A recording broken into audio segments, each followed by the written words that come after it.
Terima kasih atas kesempatannya, Bu. Di sini kami akan mempresentasikan hasil proyek akhir kami. Kami dari kelompok 9 dengan saya Mikael Panjaitan dengan NIM 14S22022.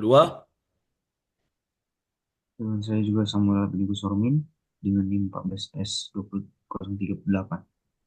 Dengan saya, Andre Kiyoshi Permata dengan NIM 14S2005.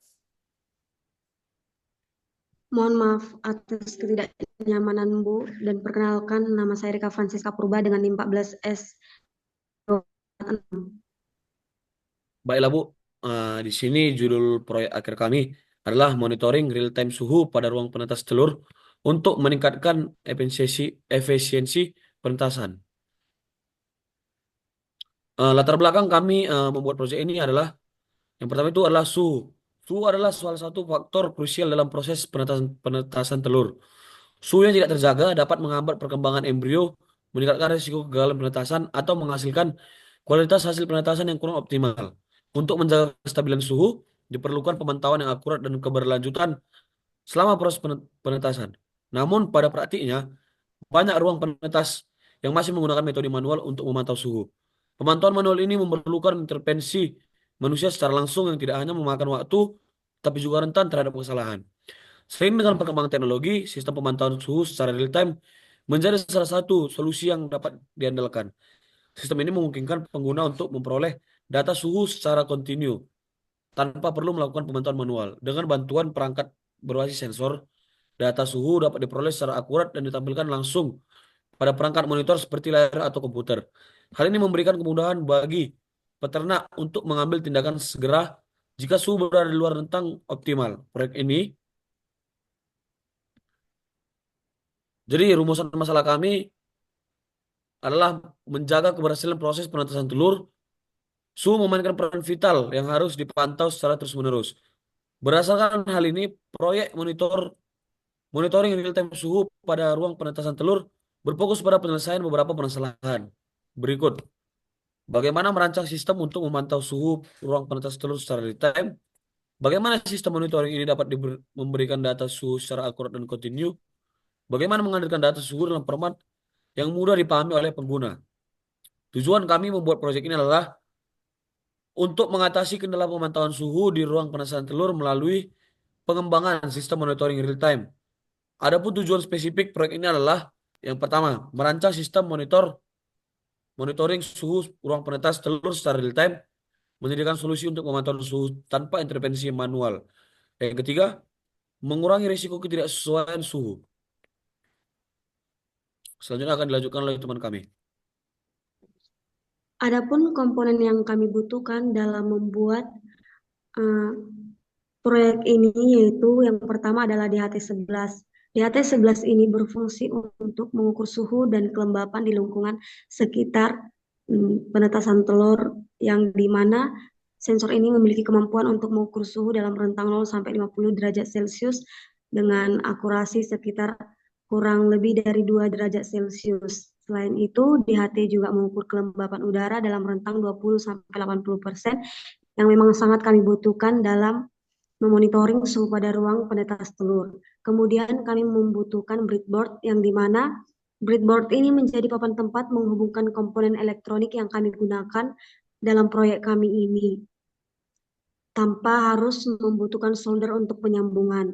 Kemudian kami menggunakan ESP 8266, yang dimana ini merupakan microcontroller yang dilengkapi dengan modul WiFi sehingga bisa digunakan untuk menghubungkan sistem ke dalam jaringan internet.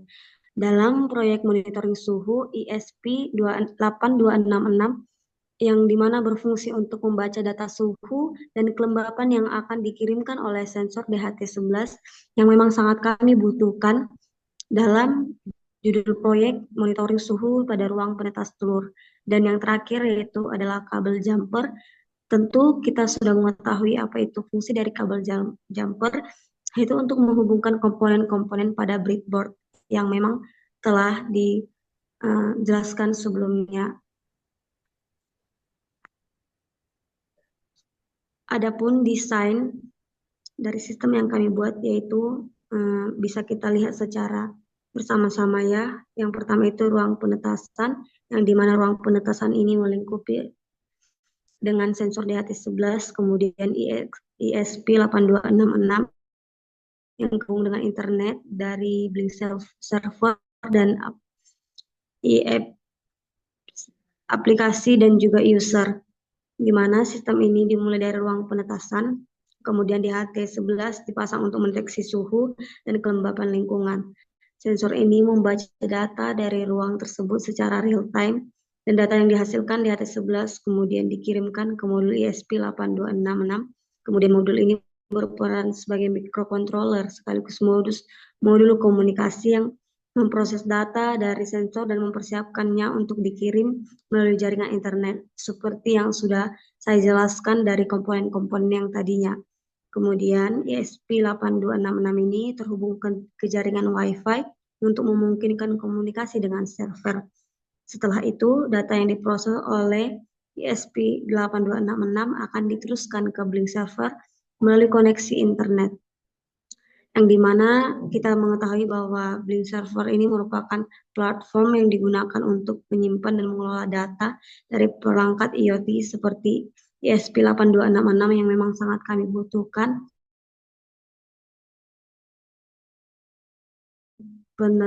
pada ruang penetasan telur. Kemudian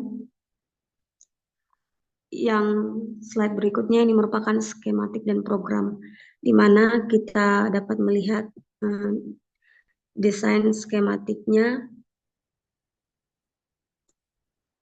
yang di sampingnya merupakan code yang kami gunakan, yang artinya di sini akan saya jelaskan, di mana void sensor itu merupakan suatu kode yang dirancang untuk membaca dan menggunakan sensor DHT yang mengambil data suhu. Kemudian itu merupakan deklarasi sebuah fungsi yang bernama sensor yang tidak mengembalikan nilai apapun. Terus terdapat float T sama dengan DHT, real temperature, di mana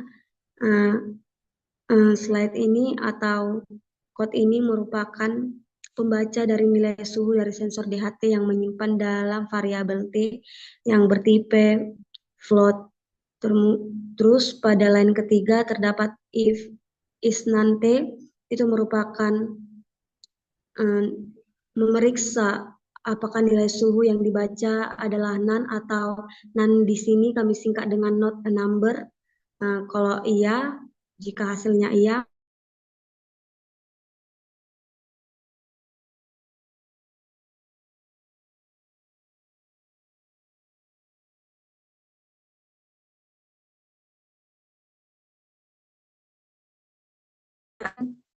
mengadakan tindakan lebih lanjut untuk selanjutnya.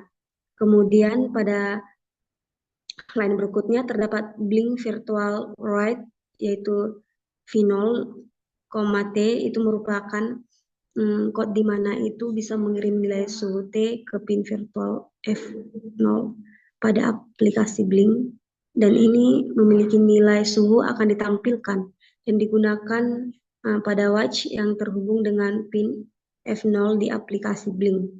Kemudian itu di line berikutnya terdapat serial print suhu, di mana code ini berfungsi untuk mencetak teks suhu ke serial monitor yang kami butuhkan. Kemudian terdapat serial print, yang dimana arti dari serial print T ini, code tersebut yaitu untuk mencetak nilai suhu T ke serial monitor setelah teks suhu. Kemudian selanjutnya itu terdapat code if T lebih besar dari 35, T lebih besar T lebih kecil dari 35 dan T lebih besar dari 45, itu artinya meriksa apakah nilai suhu T kurang dari 35 atau lebih dari 45. Jika kondisi terpenuhi, maka akan ada code selanjutnya, yaitu Blink log event notifikasi suhu di luar 35 sampai 45 derajat Celcius. Itu merupakan pesan di luar suhu 35 sampai 45 derajat Celcius ke aplikasi Blink. Ini biasanya akan memicu notifikasi yang terdapat pada aplikasi Blink. Kenapa kami buat itu suhu dari 35 sampai 45 derajat? Memang karena di suhu tersebutlah penetesan telur sangat dominan, memang sangat bagus untuk dilakukan. Kemudian terdapat delay 100, delay 1000 yang dimana artinya itu menunda eksekusi program selama 1000 milidetik atau 1 detik. Selanjutnya akan disampaikan oleh rekan saya. Adapun hasil dan analisis yang kami dapatkan di mana sistem monitoring ruang pentas telur berhasil direalisasikan itu sebagai berikut. Yang pertama, monitoring secara real time. Suhu ruang penetas telur dapat dipantau secara langsung pada saat rangkaian berhasil dirangkai. Adapun tampilan serial monitor dan tampilan pada Blink. Kemudian kedua, pemantauan jarak jauh dengan Blink. Data suhu berhasil dikirim ke aplikasi Blink melalui koneksi Wi-Fi menggunakan modul ESP8266. Pengguna dapat memantau suhu ruang pentas secara real time melalui smartphone.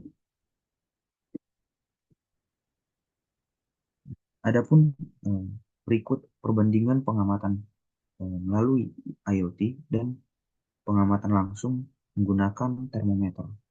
Kami menggunakan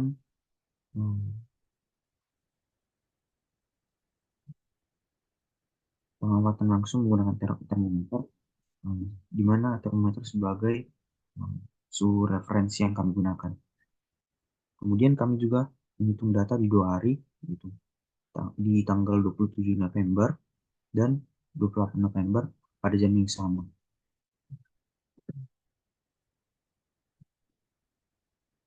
Nah, adapun analisis yang dapat kami ambil dari data yang telah kami kumpulkan, yaitu pertama, perbandingan akurasi antara IoT dan termometer, di mana pada tanggal 27 November itu pengamatan IoT menunjukkan suhu sedikit lebih rendah dibandingkan pengamatan termometer, khususnya pada jam 7, di mana di IoT itu ada 34,6 derajat Celcius, sedangkan pada termometer itu di 35 derajat 5 Celcius. Nah, IoT mencatat suhu dalam kategori terlalu rendah, sedangkan di termometer masih menunjukkan nilai normal. Kemudian pada saat jam-jam berikutnya, ada perbedaan antara kedua metode pengukuran itu semakin kecil. Tetapi IoT secara konsisten menunjukkan nilai yang sedikit lebih rendah dibandingkan dengan termometer. Pada hari yang kedua, itu pada tanggal 28 November, itu data pengamatan IoT dan termometer menunjukkan pola yang lebih seragam dibandingkan hari sebelumnya. Namun, perbedaan tetap ada pada IoT mencatat suhu lebih rendah pada setiap jam. Pada jam 12 malam, itu IoT mencatat nilai suhu 39,5 derajat Celcius, di mana itu termasuk kategori normal, sedangkan di termometer menunjukkan 41 derajat Celcius, di mana itu mengkategorikan sebagai suhu yang terlalu tinggi. Ini menunjukkan IoT cenderung kurang responsif terhadap perubahan suhu ekstrem. Kemudian akan dilanjutkan oleh rekan saya. Baiklah, saya sini akan melanjutkan hasil analisis kami. 2 itu tren suhu harian. Pada kedua tanggal, suhu cenderung meningkat pada pukul 7 malam hingga mencapai sekitar tengah malam. Peningkatan ini dapat dikaitkan dengan kondisi lingkungan atau perangkat yang dipantau. Itu akan menyebabkan sangat mempengaruhi kondisi pada ruangan penetasan telur. Yang ketiga itu evaluasi sistem IoT. Jadi evaluasi sistem IoT terhadap perangkat kami ini pertama itu tentang kelebihannya. Sistem IoT memberikan pengamatan otomatis dan kategori kondisi yaitu normal, terlalu rendah, atau terlalu tinggi yang mempermudah interpretasi data secara langsung. Dan untuk kekurangan dalam sistem IoT mencatat suhu lebih rendah dibandingkan termometer. Ini dapat mengindikasikan adanya kalibrasi yang kurang tepat atau keterbatasan sensor dalam menangkap perubahan suhu mendekati ekstrim. Lanjut. Nah, dari dari analisis kami dan pengerjaan kami dalam pembuatan proyek ini, kami dapat memberikan saran ya kan. Satu, kalibrasi terhadap sensor IoT. Sensor IoT perlu dikalibrasi secara berkala agar memberikan hasil pengukuran yang lebih akurat dan konsisten dibandingkan pengamatan manual. Kalibrasi dapat dilakukan dengan membandingkan hasil pengukuran IoT dengan perangkat termometer standar yang telah tersertifikasi. Yang kedua, penggunaan data untuk prediksi. Dengan tren data suhu yang cenderung meningkat pada malam hari, disarankan untuk mengembangkan fitur prediksi berbasis data historis.